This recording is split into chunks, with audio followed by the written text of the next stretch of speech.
What's up, everybody? Welcome to this week's episode of Shadow Nerds. I am back. I took a little bit of time off, had a very busy couple of weeks with the wedding and everything, which went off without a hitch. It was awesome. It was beautiful.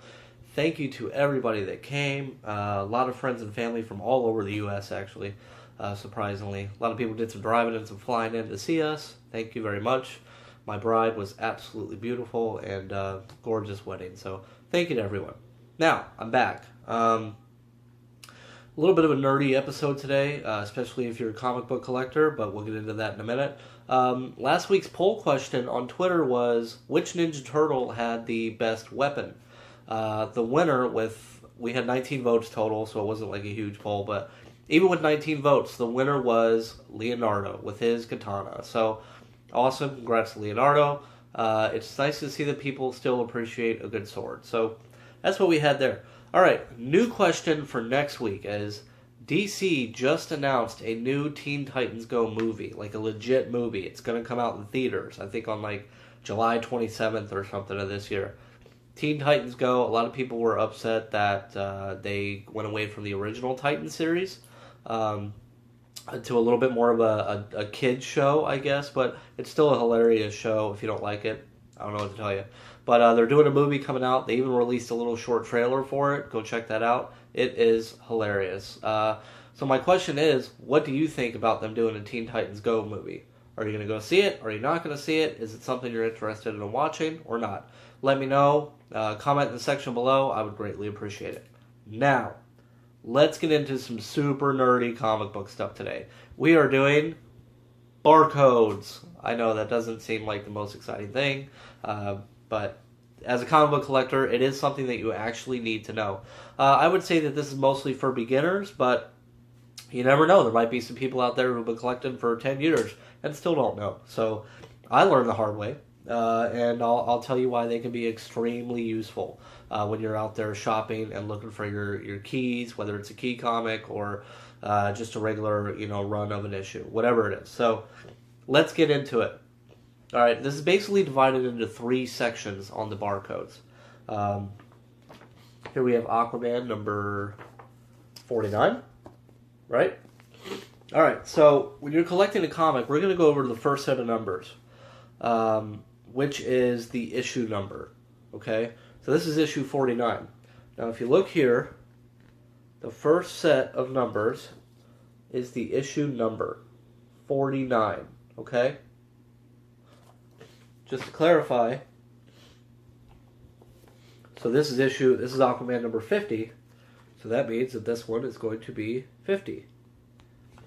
050. And that's how it goes on for pretty much any series. As far as I know, Marvel does the exact same thing too. So that can be very helpful, especially as a collector, but it is good to know, okay? The most important to me is the next 2 steps. The next 2 sections of the barcode are by far more important to me. So let's get into that. How to tell if what you're getting is a variant, not a second print. There is a difference. Now, variants are usually a lot easier to tell because the cover is different. It's a variant of the regular cover, okay? So here we have Justice League number 49, okay? Now again, same thing, 49. Okay? Now, there's another number next to that. The very next number after the issue number is what I guess not print cover, but what cover this is. Is this a standard cover? Is this a variant cover? So on and so forth. Okay? Now that number is 1. That means that this is the standard cover for this issue. Okay? Now some comics they can have two different variants, or the regular and the variant. Some comics like Dark Knight Returns, The Master Race, or the Justice League versus Suicide Squad, some Harley issues, they can go on to have anywhere from 25 to 50 variants. So that number is very important when you're looking at that. But this one, standard cover, number 1. Okay? Very good to know. Okay. Now I have a variant here of the exact same issue. Okay, again, both Justice League 49, Okay? So when you're buying one and you're like, oh, I want the variant, how do you know it's a variant? If you haven't seen the original, you look on the barcode. Okay? Now this is the Batman Superman Dawn of Justice variant. Pretty good here. I really like this cover. But anyways, all right. So because this is the second variant, or the first variant, I guess, but the second cover of this specific issue, it's gonna have a number 2 there. So 049 is the issue number, and number 2 is the variant cover. Okay, so that's how you know what that is. Pretty cool, and you can go on and check them all. Like I said, it can get very high up there. I think the craziest thing I have is like a Master Race, the 8th variant or something like that on one of them. But yeah, so again, these are not to be confused with second prints. We'll get to that in a second. This is not a second print. This is a variant. Usually they're done by exclusive artists and whatnot. This one was done, I'm not sure, but yeah, so, okay. Usually there's something special for a specific reason, like a movie, like Batman Dawn of Justice, or a special artist. Jim Lee did these a lot for Justice League and the New 52, did a lot of variants for that. So, alright, so there's that. That's how you tell what the issue number is. That's how you tell what's a variant and not a variant. Now, very important to know as a collector. Most of us now can tell, but to a beginner it might be tough, okay? What is a second print? A second print means that the company made a certain amount of number 1s, okay? This is Starfire. A certain amount of number 1s for a specific series, okay? When they sold out of that, when it's a big hit and they sell out of that, they make another cover, the exact same cover, but it is technically a second print because it's their second printing of that issue, okay? So here we have the first print of Starfire. Again, Barcodes. It's issue number 1. Where are we at? Issue number 1, cover number 1, printing number 1. Okay, all 1 straight across. There are 2 signs to tell if something that you got is a second print. Okay, normal cover,